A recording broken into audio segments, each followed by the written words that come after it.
Hey, Anne, how are you? I'm wonderful. Great to be here. Thank you, Lynette. Yeah, thank you, and thanks for coming.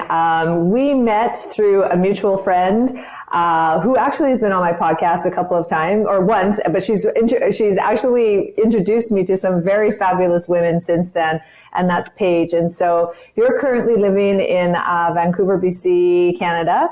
And the reason why I wanted you on the podcast is because you literally did a reinvention later in your life, and it's a story that I have heard through many other women. And so I wanted you to come on the show today to share your story, just so that we can find this inkling of inspiration for anybody who's listening who may be going through the similar challenges. So I'm going to pass the mic over to you. Give us a little brief introduction of who you are, Anne, and then we can dig into your life story, I guess.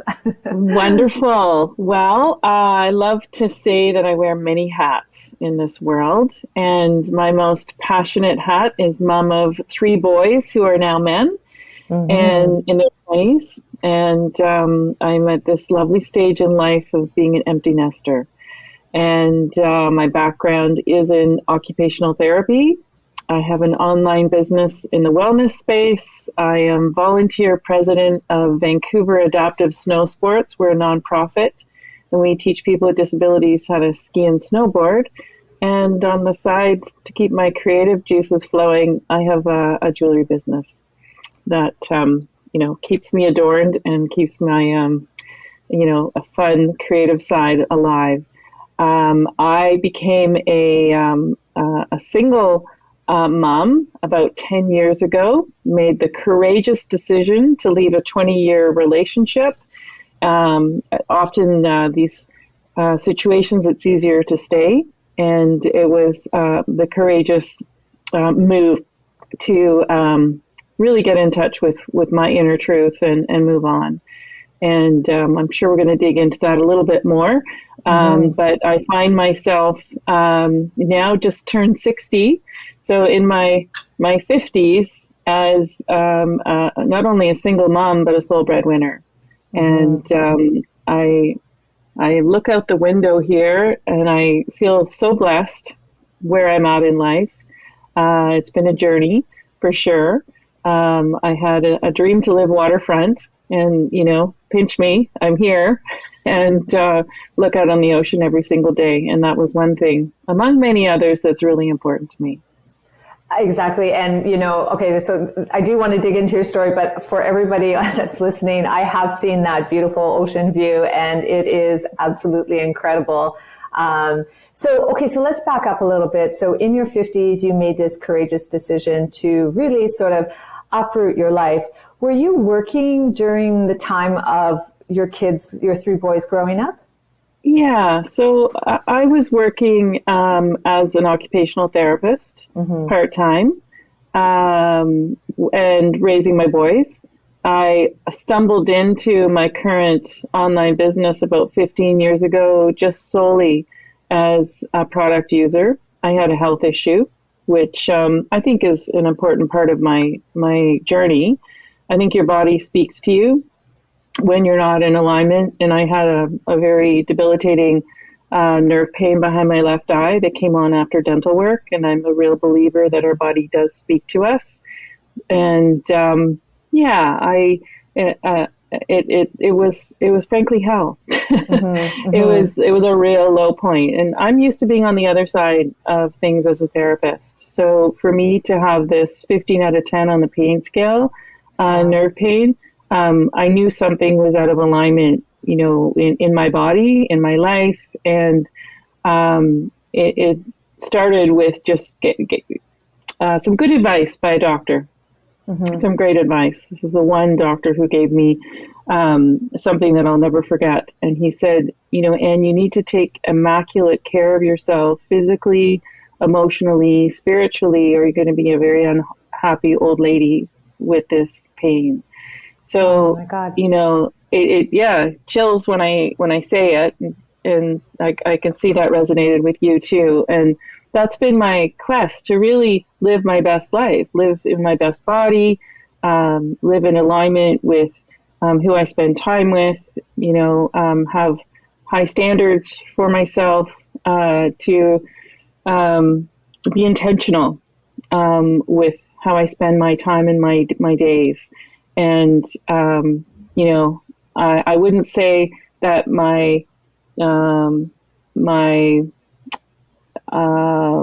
switch was one thing. It wasn't just this panacea of a nutritional system. That certainly gave me the springboard of well-being to do the other work in life that I continue to do. And I do every day. And part of that was really coming into the real truth of, is this a person that I should be with?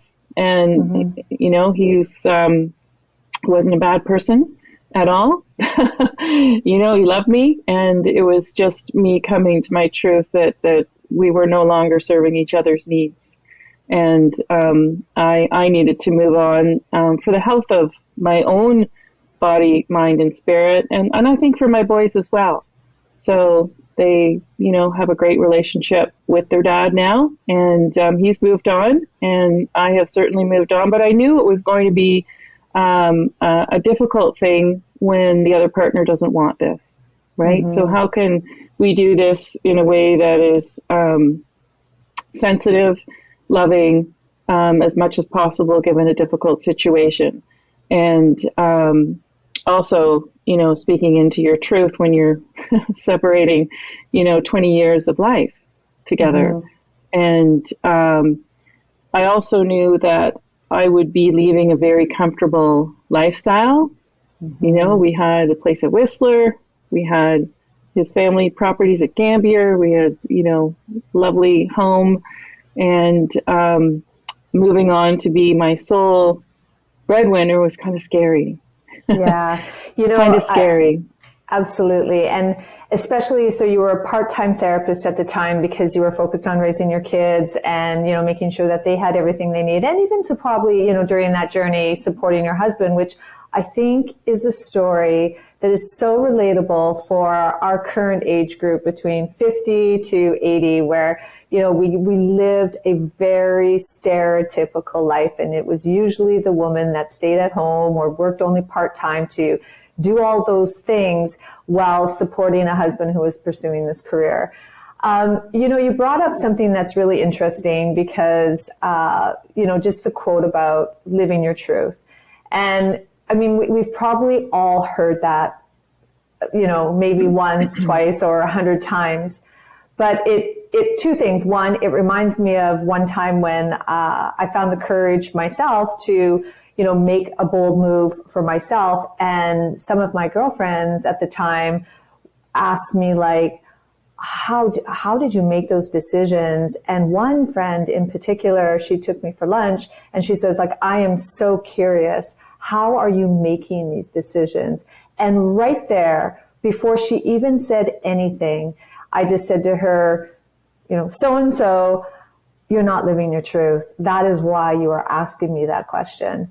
And it was not even a month later that she then made a bold and radical move as well. Again, in a very similar situation, wasn't sure how she was going to be able to do this and support herself on her own. She would have to make major decisions. Where was she going to go live? How was she going to do all of this stuff? But she made the courageous decision and, is happier for it all the same. But in your mind, what does living your truth really, truly mean? Yeah, I'm glad you asked that because that was what was coming across my mind too, is it sounds kind of airy-fairy. Yeah, live your truth. It's a buzz sentence that people say. And I think the more, call it mature, because I'll never be mature for sure. And just a sidebar, the most interesting thing is I was quite mature at a young age, and the older I get, the less mature I am. Amazing. Exactly. I love it. I love it. Yeah. And the less I know and, the more humble I am and more. So I would say for me, as I gain wisdom over the years, living my truth is a very visceral experience for me. And I listen to my responses in my body. And is this a resounding yes? Is this a resounding no? Am I expanded? Am I contracted? And the more I really get in touch with my own, I can't describe it other than a resounding yes or a resounding no. Do you ever get the tingles? We just had them a moment ago when we spoke of something, and I just know that's a resounding yes. Like, oh my gosh, there's just an alignment there with what is real and true. I love the book Power versus Force. If you've read that one. No, I have not. Okay. All right. Power versus Force by David Hawkins. And for me, it was a game-changing book in understanding how the world works. And I don't necessarily feel that this talk needs to go down that rabbit hole, but it is important to what makes me tick and what I've learned in the field of energy. I really do believe that our bodies speak to us, and I was fascinated by energy and why do some people light you up and some people deflate your energy? Like what was that? That's what I wanted to know that years ago. Some of my girlfriends even who I love, I would just feel deflated afterwards. Wow. And and I would say that my decision with my partner was this same feeling. Like, why do I just feel drained? Or heavy. Like heavy. I feel like that sometimes too. Like, this just feels so heavy. Yeah. And I read this book. It's not an easy read. I do recommend that you read it a few times. I'm probably on my third reading of it, that I pick it up now and again. But it really explains the science of energy, and that my big takeaway is that if we listen, we can listen to our yeses and nos. It is scientifically proven that we can measure our yeses and nos, but we can also use that to kind of gauge our visceral responses to our big decisions in life. And I would say that now when I feel that heavy, ness, or either it's someone I'm around, or it's a decision, or it's, even a decision on a fun thing, like a trip or something, you can listen to that yes or no in your body.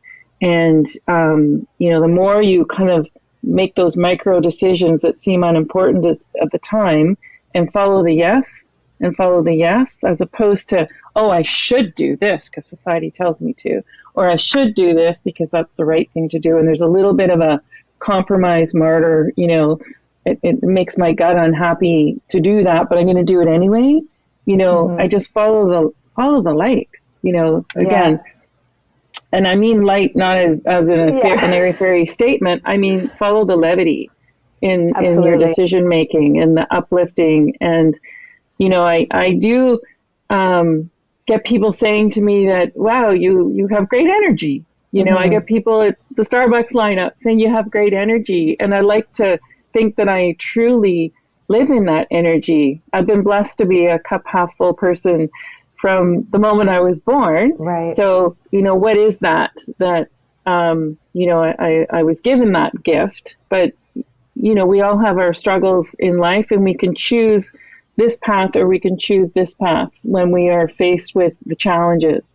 I think, for me I don't know if this is so much aligned with living my truth, but, I was, an occupational therapist for 25 years in my career. And part of my experience was working on the spinal cord injury unit. And I worked with people who were quadriplegics, paraplegics, the week after injury. And I recall this one guy who was a high-level quad in traction, and my job as an OT really wasn't happening yet, so I would visit him every single day while he was on bed rest. We had a great rapport going, and one day I came in after having 2 of my bikes stolen. So I didn't have a lot of assets way back when. I had a road bike and a mountain bike, and I used to ride them to work, and they were stolen. And I came in, and I was hanging my head a little bit, and he said, Anne, you're always, uplifting. What's going on today? And I said, well, I guess I had my bike stolen, and that was a real drag, and what a jerk who stole my bike. And in that moment, he was so supportive. I just thought, oh, listen to me. He would trade places for me in a heartbeat to have his bike stolen. And I think that for me, this gave me lifelong perspective of what I fuss about and fret about, and what is important in life. And I just had two conversations yesterday with dear friends with cancer, and I just said to my team this morning, I said, go slay life. You've got your health, you've got your gifts, any challenges, and I'm not belittling the challenge of leaving a 20-year relationship and moving out, and slaying life on my own at all. However, it's a gift, it's a gift that I have that opportunity to make that decision in our society. In other societies, I wouldn't have. So go for it. Yeah, no, and and it's not going to be all sort of rose-colored glasses during the whole moments as, you decide, okay, well, I'm going to live my truth now. Life's going to be great, because that is not how it's going to work. I mean, even life for me is really freaking amazing, but there's times where, there's moments, and there's always going to be those moments. I love the fact that you're talking a lot about energy and really understanding, because I mean, at the end of the day, we all know everything is just energy. And sometimes that can be translated into sort of the vibration that you're carrying with you. And that's where I think you're talking about, like, oh, you have really great energy. It's sort of, what are you vibing to? Like, what type of vibration are you kind of working with, And I know that this, I've talked about this a couple of times on my podcast before, about listening to vibrational music, even having it playing. I know they're going to think I'm crazy, but having it playing in my condo while I'm not here, I believe is like, it's just, it comes down to this sort of mindset, meditation, being quiet with yourself. You cannot always tell people exactly what the benefits of those are, but when you're not doing them is when you can tell that you're out of alignment, or you can tell more when you're not doing those great things, and when compared to when you actually are. So I like that. I like sort of getting in tune with yourself and asking yourself, is this a yes or is this a no? And I think that's such a wonderful thing to say, because, procrastination, we can procrastinate a lot. And then, okay, now we're going to go and ask 5 friends what their opinion is. And then all of a sudden you've lost that first initial yes or no gut reaction, which is the right response, always. It's always the right response. So yes. you ran into, I want to go move a little into your health, and the doctor that's saying, like, and if you don't get your shit together, essentially you're going to turn out to be one of those little old ladies that's in pain and sort of probably miserable. So you had a pain in the back of your eye. You took sort of the steps toward getting better there. And that was through, I'm going to say that was a system that you put in place. So, whether it was exercise, healthy eating, but you got introduced to a product, I believe at that time, called Isagenix, correct? Yeah. So maybe some of the listeners know what Isagenix is, but tell the listeners a little bit about Isagenix. I know personally I've used Isagenix in the past, but it's a product, but it's also it's a business, right? And so talk to us about that. Sure. Well, it's all part of the bigger journey, and getting back to, what I had was called trigeminal neuralgia, and we can't make medical claims with Isagenix. So I just want to put that out there, that I'm not claiming that Isagenix cured my trigeminal neuralgia. What I think I can compliantly say is it gave me the springboard of well-being, as I said, to do the other work in life that I will continue to do. So at this time, 15 years ago, remembering that I have been single for 10 years. So it was 5 years prior when my body was speaking to me, and this doctor said to me, you better get your shit together physically, emotionally, and spiritually. And this nutritional system came on in my lap, introduced to me by a dear old friend from grade school who is a holistic nutritionist, first love from grade school, who lives in Coburg, Ontario. And I just did the system thinking I need to do something. I've been to naturopaths. I've never had a health issue in my life. And I would say, again, it was pretty much immediately, and I'm trying to be compliant here, but it was pretty much immediately that I felt better. I dropped some weight.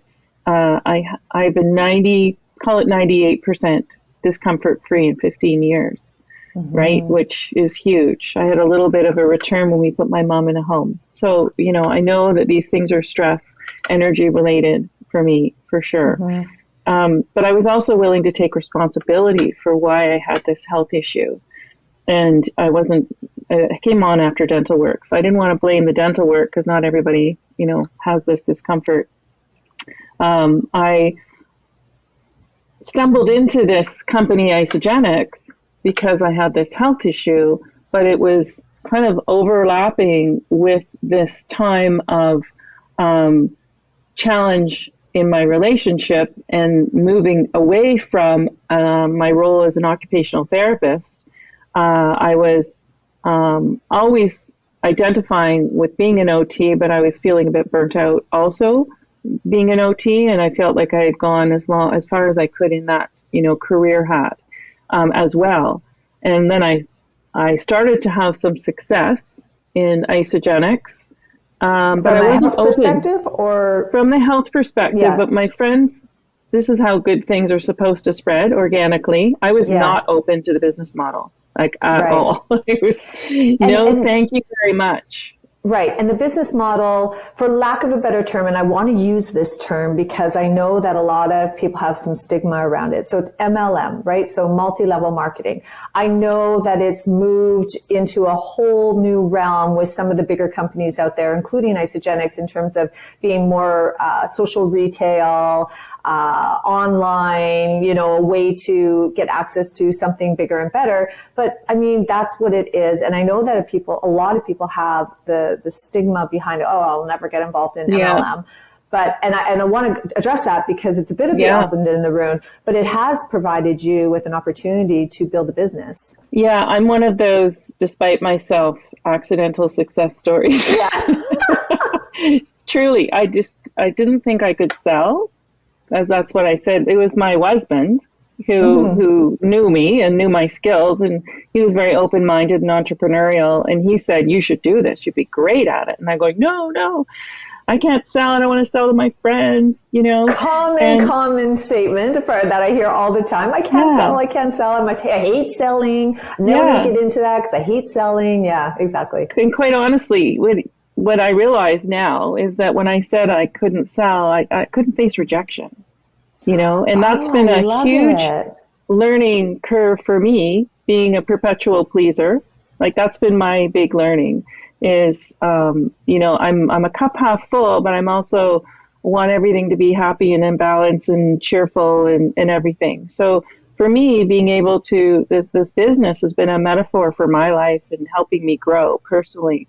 And being able to face that rejection in my business actually helped me be able to have difficult conversations in life. It put me in that energy of empowerment with these challenging conversations, as opposed to shying away from them and just avoiding them and burying them. So I would say that I'm a much stronger, 10 foot tall and bulletproof kind of in that discomfort than I ever used to be. I was not open to it. It was 5 years into it, really, that I would say I kind of was successful despite myself, mostly because my good friends were asking me what I was doing. They noticed a change. They noticed a change in my appearance. My good friends knew what I'd gone through, and they wanted to give it a go. And of course, the story snowballed, and that was the start of my business. And then it wasn't really until I started to attend some events and get trained myself and be open to being coached. I was not very coachable. I kind of, had been successful in other areas of my life. And I thought, man, I can do this. Like once I saw the light bulb. I thought, oh, if she could do it, he can do it, I can do it. No, siree. I definitely was messy. And I look back to, what I know now versus some of the things I did then. And I've learned so much, and I continue to learn so much. I haven't had the fastest journey, but I've had a really solid and successful journey, mostly because I would say my learning had me being more coachable and open to learning by those who really knew what they were doing, and I would say are professionals, and knew what I wish I knew then now. I think I'm saying that right. Yeah, you are.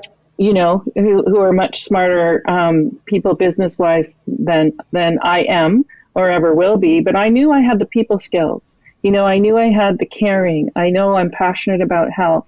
This was such a good fit for me. I've also been, a bit of we'll call it a maverick around wanting to create my own time, freedom, and flexibility. I've always been that way as an occupational therapist and private. We were the first company to do private OT where we worked from home in our own schedule. So I was always used to juggling my own hours. I have a very strong work ethic, but I also have a very strong play ethic. So yeah, I love it. I have a big sense of adventure. I love to travel. I love to sail, ride a motorcycle.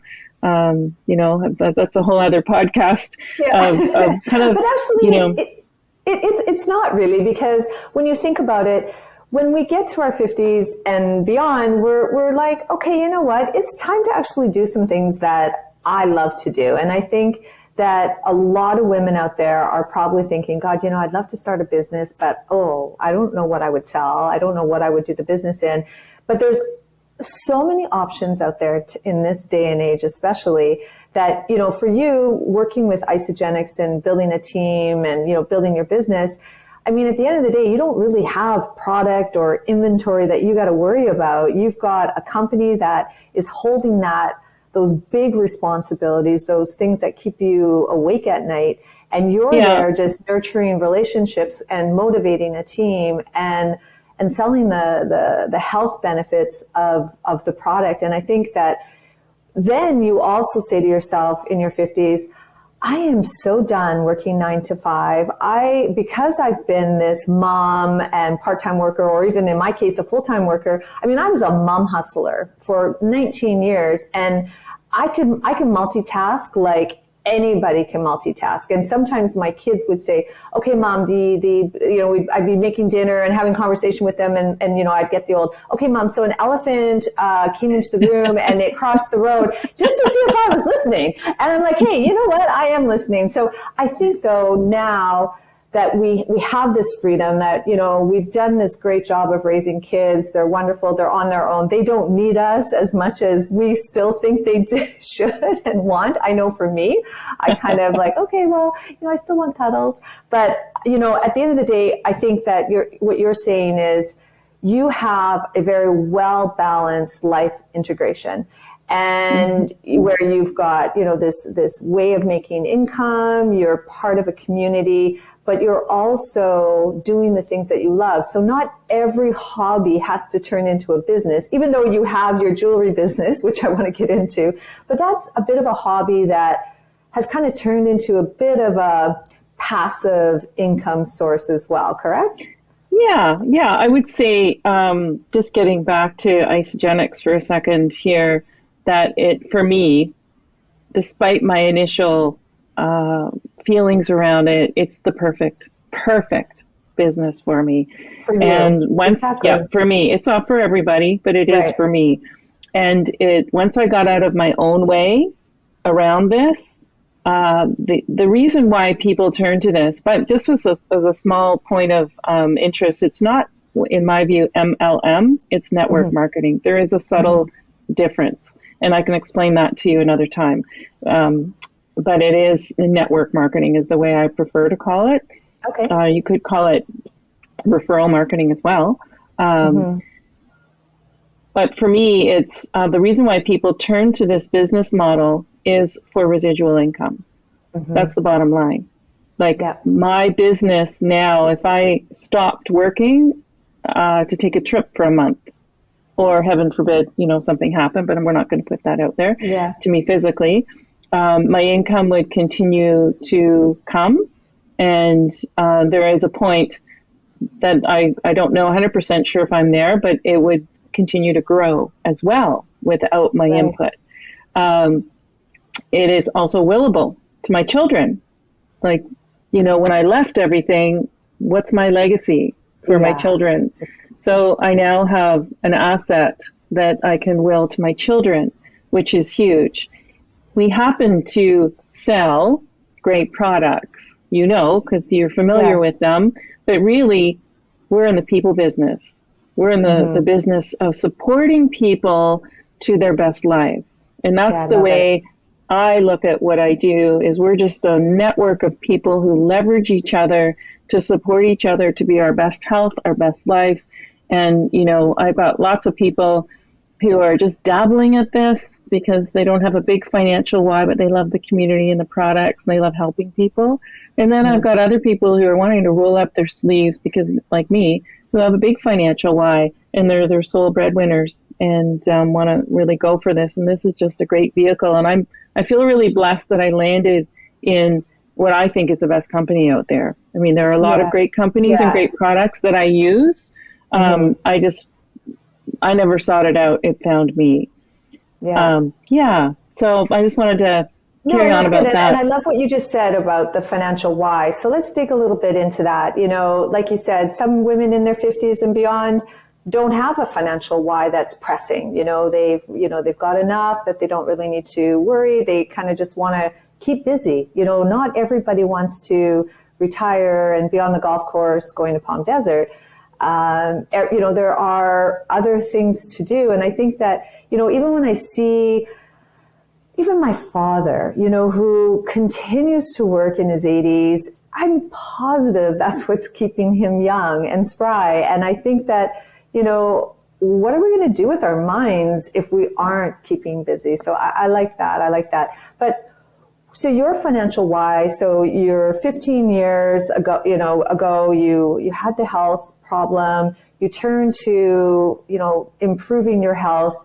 You found a system that worked, you enjoyed it. So you turned that into, hey, well, I might as well I'm an advocate of it. I take it myself. It's working for me. So this kind of makes sense to start a business. And so you started this business, but then you started to say, okay, well, there's other things like maybe I'm still not living my truth. And I want to talk about that a little bit more because I know that there are a lot of women and men, but this podcast is more for women, but we think that leaving our marriage or the need to leave our marriage is going to resolve everything. But oh no. Yeah. And so I hear that, from a lot of women, like, oh my God, my marriage, it's dying, it's dead. But I often will turn the table around a little and say, well, but hold on a second. Are you there completely? And so was there a moment where before you left, before you made that decision to leave, was there sort of an attempt to stay, or did you just know that? Oh, overall? Yes. I'm glad you asked that, Lynette. My parents were happily married for over 60 years. I never, ever in a million years thought I would be, a divorced woman, a separated woman, whatever that stigma attaches. And now I actually don't even identify with that. I'm just me, period. I'm nothing. I'm just me. I'm everything. I was going to say you're everything, but I'm everything. Rephrase that. We went to counseling for 2 years. I really felt that we gave it a good shot at making it work. And within that process, it became clearer to me, actually. And I think that was because we had a good counselor who, it wasn't the intention to keep us together. It was clarity on whether we should be together or not.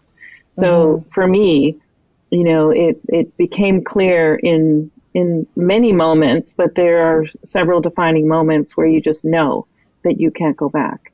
And it wasn't even the biggest moment. We weren't this horrible, arguing relationship. It was just a moment that I just knew I couldn't go back without getting into the details. And I didn't look back and, moved towards the process of mediation and separation from there. Very, very difficult thing to go through. Don't necessarily wish to repeat that. However, I don't have regrets either, at all.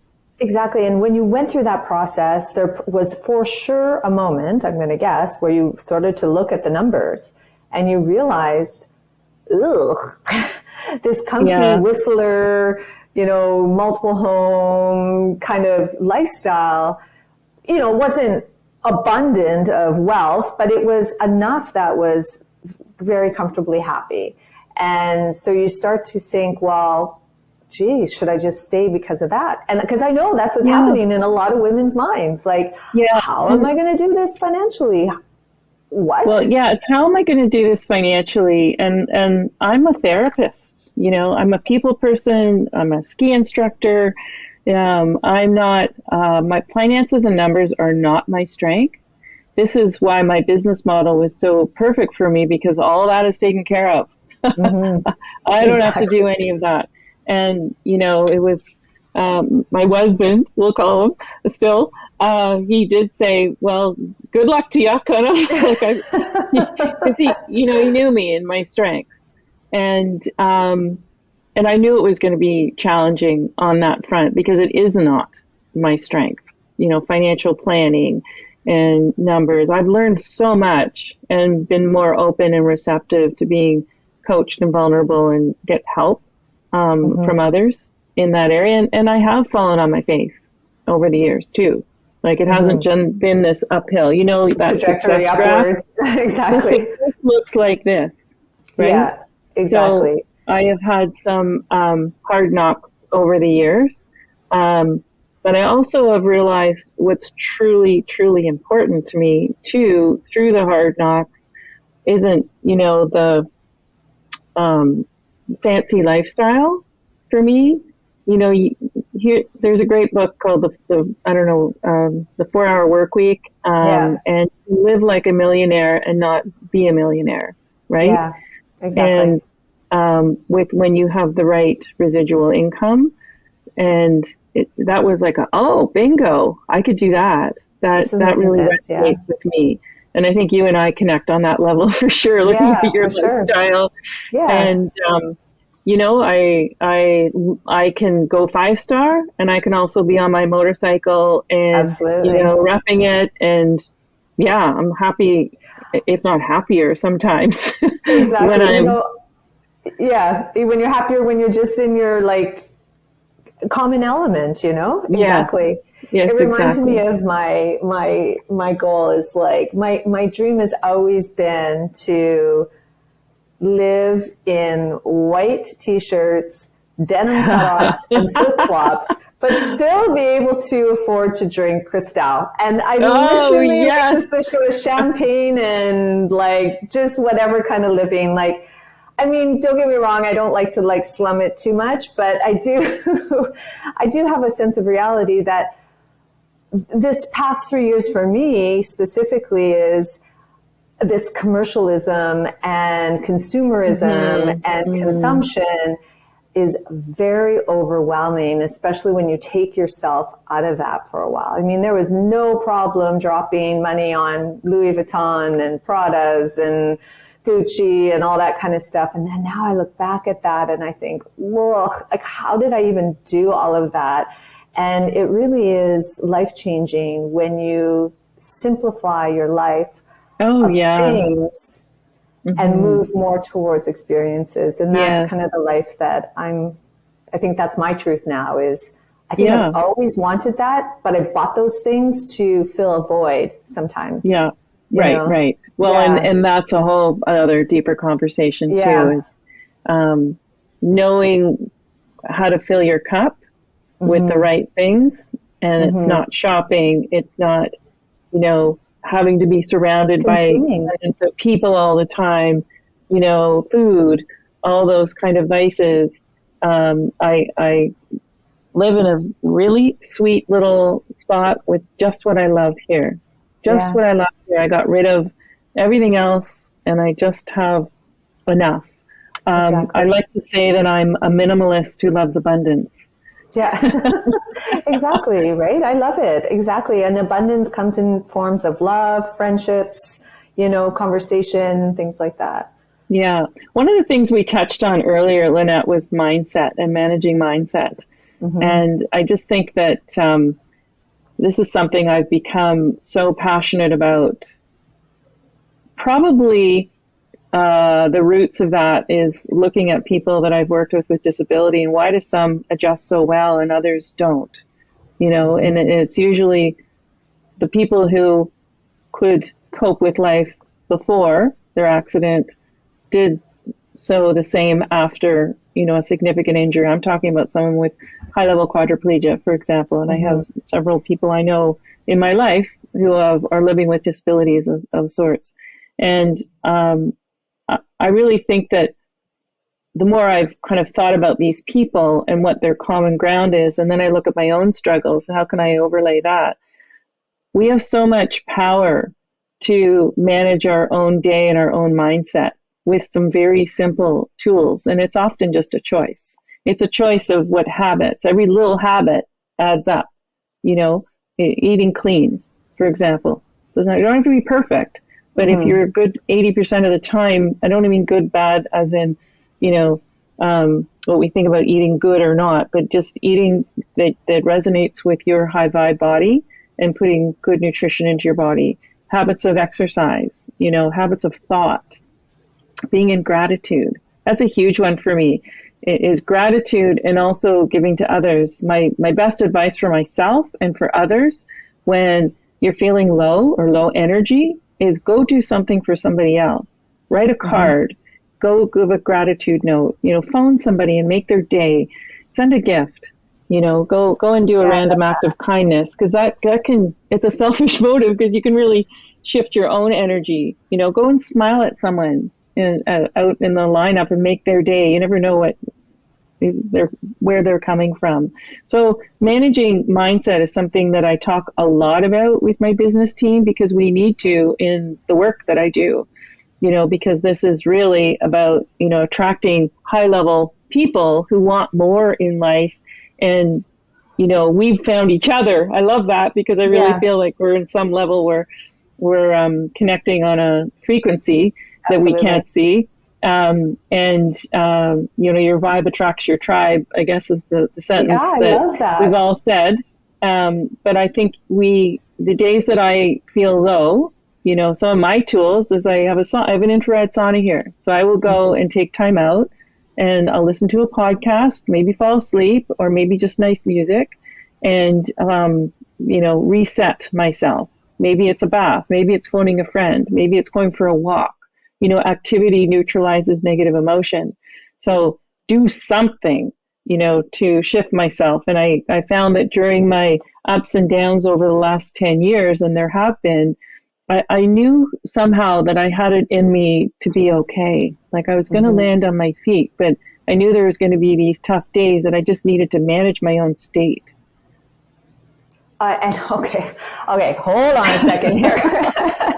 So amazing. And so a couple of things you were talking about, and I just want to kind of just sort of drill down. So one thing that you were saying is that, the way that you're thinking and, to me, your thoughts drive your emotions and completely. And even you have to sometimes trick your mind so that you have those emotions. And when people talk about having, daily affirmations and you are the greatest, or you're going to get killed this day, like you're going to slay this day, you're going to be amazing, where they might have like affirmations around the house. At the end of the day, you may think that's kind of corny. Some people might think that's corny, but it will trigger a thought in your mind that then triggers your emotion. And eventually it just becomes habit. And so I mean, we hear all of that a lot, but it's true. Like, how are you talking to yourself? is how the question that I want to leave with everybody is like, how do you talk to yourself? Oh, I'm fat. Oh, I've got wrinkles. Oh, I've got this. Oh, I'm exhausted. Oh my God. Well, then you're going to be that way, you know? Another thing, but yeah, so I just think that, you know, the way the current state that we run our life is how, you know, like you said, your vibe attracts your tribe. And, you know, that really is just a wonderful way to just kind of summarize everything, like just everything that you're saying, really. Yeah. And it doesn't have to be anything profoundly difficult or, you know, it can just be a simple morning ritual that you start. It can be a simple, here's one thing when I'm coaching, either my people on a health journey or my business team, one little rule, just a little rule, no negative self-talk. Yeah, okay, exactly. How often, and I catch myself still, you know, how often do we walk in front of the mirror, get hard on ourselves, or, you know, say, I could never be like her, you know, comparison is the thief of joy. Yeah. Oh my God. No kidding. Right. So no comparing. We're on our own journey, our own truth, for sure.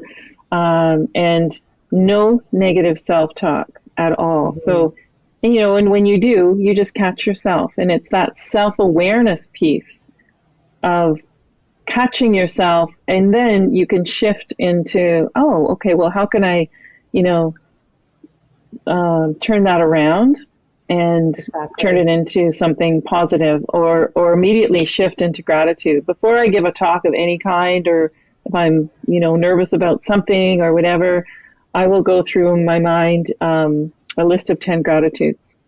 Yeah, exactly.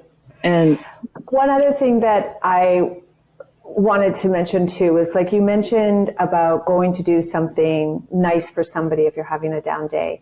And for me, I'm the complete opposite, because I feel like I give so much, and don't get me wrong, I do agree with that thought, and because I do give, and I'm a big believer in, it doesn't matter if I receive in that exact moment or from that person, or, you know, I know that karma, you know, what comes around goes around. The one thing I do know is that for me, I give so much that I'm sometimes finding I'm giving from an empty cup. And so that where, you know, find ways to fill your cup up can also be, can also be, I mean, I gave from an empty cup for 19 years. I know that. While I was raising kids, I was like completely gassed out for the whole time. You know, and sure, I should have probably done some things to support myself, but I didn't. And you've been absolutely wonderful. Thank you so much for sharing. If somebody was interested in kind of learning more about Isagenix, even like from a business model perspective, how do they get a hold of you? Yeah, so they can get a hold of me via email, Anne Bethune, ANNEBETHUNE @shaw.ca. Okay. I don't mind sharing my phone number. Maybe you can put that on the platform. Instagram? How about, I will. Yeah. I'll share it on the platform. Instagram or Facebook, it's Anne Bethune. I think my cover photo has me on a motorcycle. Yeah. And my website is healthyinsideout.ca. That's easy to remember, healthyinsideout.ca, and I can be found there. Amazing. Hey, listen, thank you so much. I am personally getting back into the Isagenix scene. I think my delivery is supposed to be here by tomorrow, so I'm looking forward to that. Awesome. And it's been marine collagen is amazing. Yeah, for sure. You've been awesome, and maybe I'll see you this summer in Vancouver. I hope so. What an absolute joy today has been. Thank you. Thank you so much.